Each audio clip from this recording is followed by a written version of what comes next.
अच्छा सी बड़े आजकल खबरां आंदे ने पैरा फोर्स उत्थां गिए फ्रिज च आइए ते बी जगह ते गिए तब ओ कोनो सही आखिर नक्शा दियो बिल्डिंग दा लगदे बिल्डिंग गैर कानूनी है ते इवें ही काफी सारे जेह्ड़े ना गल ही पैरा फोर्स दे बारे च हुलिया वधियन। ठीक है, असल मसला ये है कि अवाम को ना पता क्या नहीं पैरा फोर्स बड़ी क्यों है ते पैरा फोर्स का मकसद क्या है, हिंदी अख्तियारात क्या हैं, लिमिटेशंस हिंदी क्या हैं। चलो मैं थोड़ा भिरा हाजिर हाँ, मैं तो ही वीडियो दस्यूंगा कि यार पैरा फोर्स बड़ा ही क्यों की है, इदा मकसद क्या है, ये क्या कर सकते हैं क्या नहीं कर सकते। पहले नंबर तक गल है कि जरा ये वंत नक्शे मांगे ये यकी जेरी है ना, ये बिल्कुल गलत है, गैर कानूनी है। ये नक्शा नहीं मांग सकते। ठीक है, इन्हें दे अख्तियारात इन्हें को बढ़ाया गया सर वज़ीर आला पंजाब ने ही को बढ़ाए। ਇਹਦਾ ਮਕਸਦ ਇਹ ਹੈ ਕਿ ਏਸੀ ਤੇ ਡੀਸੀ ਇਹਦੇ ਅੰਡਰ ਜਿਹੜੀਆਂ ਵੀ ਚੀਜ਼ਾਂ ਆਉਂਦੀਆਂ ਪਈਆਂ ਉਹਨੇ ਚੀਜ਼ਾਂ ਨੂੰ ਕੰਟਰੋਲ ਕੀਤਾ ਬਣੇ।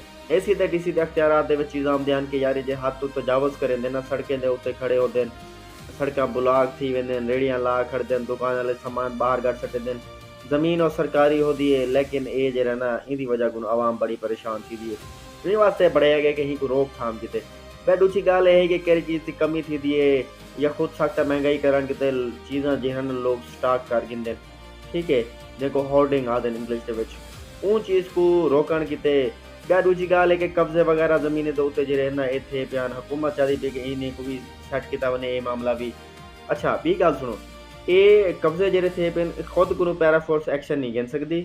यही वास्ते है कि अगर डीसी किने तुसा वंते कोई एप्लीकेशन दिते हुए या एसी किने वंते दिते हुए एसी ऑर्डर देसे हूँ दे आखण दे उत्ते ए पैरा फोर्स हमसे ठीक है तो भला ये कब्जे वापस करवा सकती है। यही कहने कि मैं डायरेक्ट एप्लीकेशन चाहिए ना पैरा फोर्स को आखा आओ सी मेरा कब्जा मेरे को वापस गिन दियो, एक ही नहीं कहना सी से। ठीक है, प्राइवेट कंप्लेन नहीं थी कि खुद को इन एक्शन थी बने। अच्छा बी गल क्या इन थाने हैं क्या FIR दे सकती है एक जगह डिठे से रही मेरे खाते जो FIR दी खड़े बंदे थे गिरफ्तार की खड़े। अच्छा ये क्या है पैरा फोर्स के अपने पुलिस स्टेशन हैं यानी कि जिवें थाना वाली कार होते ये अपनी FIR भी दे सकती है, बंदा ढक भी सकती है, लेकिन इनका बाकी प्रोसेस सेम है।